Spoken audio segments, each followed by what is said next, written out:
नमस्कार मंडळी, कशा आहात तुम्ही? तर आज आपण बघणार आहोत बाळकृष्णांच्या मूर्तीचा पोशाख म्हणजेच मशीनवर शिवलेला असा सुंदर मनमोहक ड्रेस. तर त्यासाठी मी इथे वेल्वेटचं कापड यूज केलेलं आहे. चला तर आपण आता याचे मेजरमेंट बघूयात. तर मी इथे रुंदीला 6 आणि लांबी 30च्या आसपास घेतलेली आहे.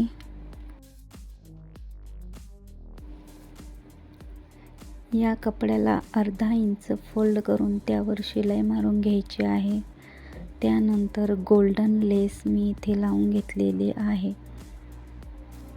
डबल लेस मी इथे यूज केलेली आहे.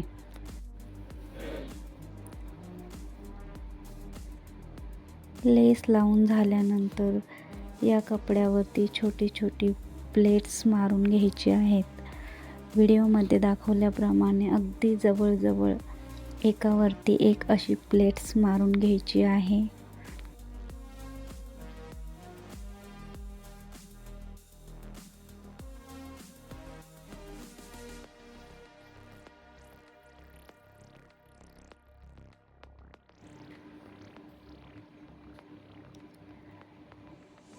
त्यानंतर इथे मी अस्तरची 2 इंच पट्टी घेऊन त्यावरती या पद्धतीनं शिलाई मारून घ्यायची आहे आणि फोल्ड करून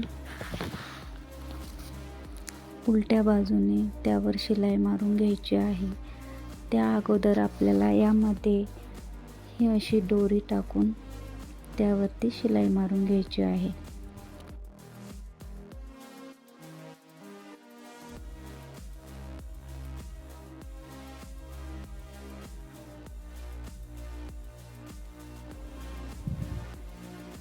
शिलाई मारून झाल्याच्या नंतर 5 लांबी रुंदीचा चौकोनी कापड मी इथे घेतलेलं आहे. ते अस्तरवरती ठेवून या पद्धतीनं फोल्ड करून मध्यभागी कैचीने कट करायचं आहे. वेल्वेटचं कापड अस्तरच्या कापडावरती उलटं ठेवून त्यावरती मध्यभागी शिलाई मारून घ्यायची आहे.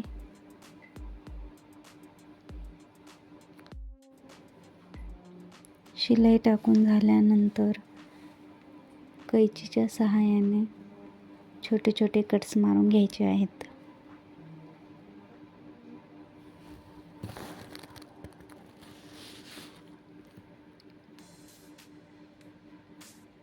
आणि हा कपडा असा पलटून घ्यायचा आहे.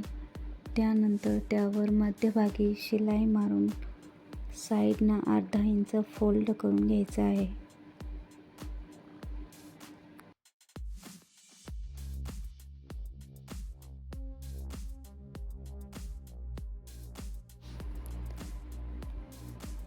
तीन इंच रुंदीची 8 ते 9 इंच लांबीची पट्टी मी इथे घेतलेली आहे आणि या पद्धतीनं फोल्ड करून त्यावर एक टीप मारून घ्यायची आहे. त्यानंतर त्यावर गोल्डन लेस अटॅच करायची आहे.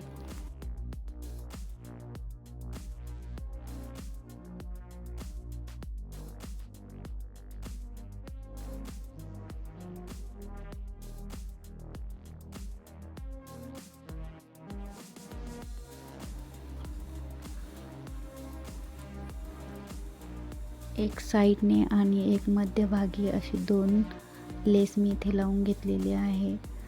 हे बघू शकता 3 पार्ट्स तयार झालेले आहेत. पगडी, चौकोनी कापड आणि हा खालचा घेर. आता या घेरच्या मध्यभागी हा चौकोनी कापड आपल्याला त्यावर शिलाई मारून घ्यायची आहे. तर बघू शकता इथे एक टीप मारून घेतली.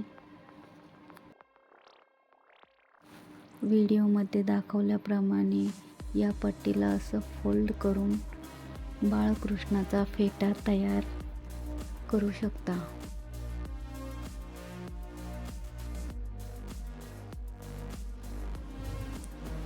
शिलाई मारून झाल्यानंतर इथं छोटंसं कापड मी चोन टाकून घेतलेला आहे. त्यानंतर इथं अटॅच केलं. त्यानंतर आपल्या बाळकृष्णांचा पोशाख तयार झालेला आहे. तर तो आपण श्री बाळकृष्णाला घालूया. व्हिडिओ आवडल्यास चॅनलला फॉलो नक्की करा.